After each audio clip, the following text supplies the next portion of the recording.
Alloh rozi bo'lsin. Navbatdagi savol. Ustoz, siz musiqani mutlaq harom degandingiz. Bir hadisda payg'ambar sollallohu alayhi vasallam duf chalib aytilgan ashulaga qarshilik qilmaganlari aytilgan ekan. Musiqa asbobini tinglash joizmi? Bismillah va salatu vassalamu ala rasulilloh va ba'd. Musiqa asboblarini o'zi musiqa boshqa, ashula boshqa narsa. Shuni tushunishimiz kerak. Musiqa asboblari, musiqa ma'azif deyiladi arab tilida. Buni mutlaq harom qilingan. Mutlaq harom qilingan. Bu Buxoriyning hadisida keladi. Muallaq qilib Buxoriy jazm bilan aytgan. Buxoriy muallaq qilgan hadislarni agar jazm bilan aytsa, bu hujjat deyshadi ulamolar. Yastahilluna al-hira wal-harira wal-khamra wal-ma'azif hadisida o'sha ma'azif degani musiqa asboblari, musiqa. Shu harom deyilgan. Endi bundan istisno qilib to'ylarda va ba'zi bir munosabatlarda daf degan narsa bor, o'sha cholinadigan daf va tobil deyiladi. Tobil ikki tarafi ham yopiq bo'lgan choladigan do'mbira. Daf degani bir tomoni choladigan, tagi ochiq bo'ladi-da, bir tomoni cholinadigan narsa. To'ylarda xosatan ayollar uchun ba'zi fuqaholar erkaklar ham shu ba'zi bir munosabatlarda, masalan urushlarda, urushdan kelganlarda, masalan munosabatlarda o'sha do'mbiraga o'xshagan narsalar cholsa bo'ladi deyishgan.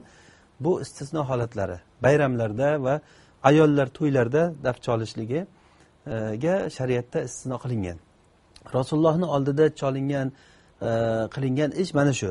Daf cholib turib o'shanda bir xirgoyi qilib bir narsalar aytganligi. Ammo ashulaga kelayotgan bo'lsak, bu ashula kalom u. Uni agarda ma'nosi to'g'ri bo'layotgan bo'lsa, muboh bo'ladi. Agar ma'nosi makruh bo'layotgan bo'lsa, makruh, harom ma'no bo'layotgan bo'lsa, harom bo'ladigan narsa. Bu yerda muammo nimada? O'sha musiqa asbobida. Musiqani mutlaq harom deyilgan. Musiqadan daf degan narsa, hozirgi do'mbiralar, savolda aytilgan narsalar, ular ba'zi bir holatlarda hozir aytilganday, mana Abu Bakr roziyallohu anhu Rasulullohning oldilariga kirganlarida, o'shanamizning uylarida bo'lganlar, o'shanda ikkita joriya daf cholib turib, bir ashulani xirgoyi qilib turgan bo'lgan. O'shanda u kishi bu shaytonni asbobini bu yerda Rasulullohning oldida cholib o'tiribsizlarmi deb Abu Bakr roziyallohu anhu qattiq gapirganlarida Rasululloh qo'ygin, bugun bayram dedilar. Demak, bu shu bayram kunlarida ayollar mana shunaqangi bir daflarni cholsa bo'ladi degan chiqadi. Rasululloh Abu Bakr roziyallohu anhuga bu shaytonni nimasini, asbobini cholyapsizlar degan narsani rad qilmadilar. Ya'ni bu degani shaytonniki emas, sen nima debsan deyish kerak edi. Rasulullohning oldida bir noto'g'ri gap gapirilsa, Rasululloh hech qachon uni noto'g'riligicha indamay qo'ymaydilar.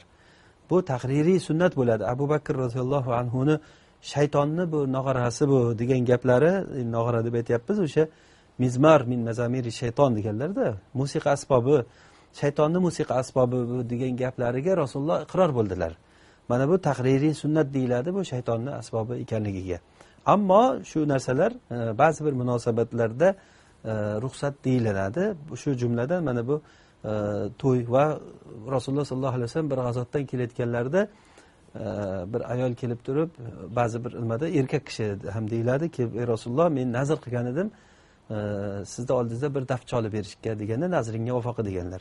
Mana shunda ulamolar keyin urushdan qaytishda ham cholsa bo'ladi deb ham aytishgan. Vallohu alam. Demak, bu xulosa shuki, munosabat paytlarida daf cholsa bo'ladi.